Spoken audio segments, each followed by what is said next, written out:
నేను మీరు విష్ణు గారు అన్నారు కాబట్టి విష్ణు గారి కామెంట్ ఒకటి ఈ మధ్య విన్నాను. నేను బతికున్నన్ని రోజులు జూబ్లీస్లో కాంగ్రెస్ని గెలవనివ్వను అన్నారు ఆయన. అలాంటి వాతావరణం ఉందంటారా జూబ్లీస్లో? విష్ణువర్ధన్ రెడ్డి గారికి ఆ పార్టీలో పీజేఆర్ వారసుడికి చేసిన అవమానం, పీజేఆర్ గారికి చేసిన అవమానం వారి కళ్ళ ముందు ఇంకా మెదులుతుంది కాబట్టి వారికి కొంత ఆవేశంలోనో ఉద్వేగంలోనో మాట అని అంటారు.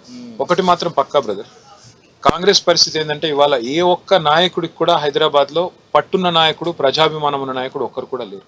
పైరవీలు చేసే వాళ్ళు ఉన్నారు, పైసలు సంపాదించే వాళ్ళు ఉన్నారు, ముఖ్యమంత్రి గారికి మస్కా కొట్టి ఆయన చుట్టూ తిరిగే వాళ్ళు ఉన్నారు తప్ప ప్రజల చుట్టూ తిరిగి ప్రజల సమస్యలు పరిష్కరించే నాయకుడు ఒక్కరు కూడా లేరు.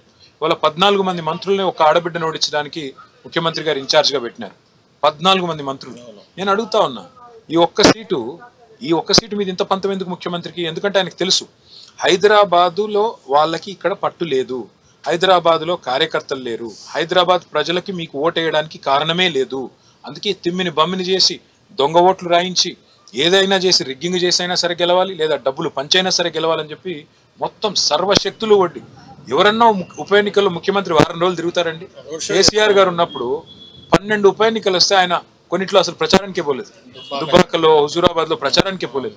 మిగతా చోట్ల వస్తే కూడా ఒక గంట సేపు ప్రచారం చేసి వెళ్ళిపోయారు. ఈయన కాళ్ళకి బల్పం కట్టుకుని తిరుగుతున్నాడు.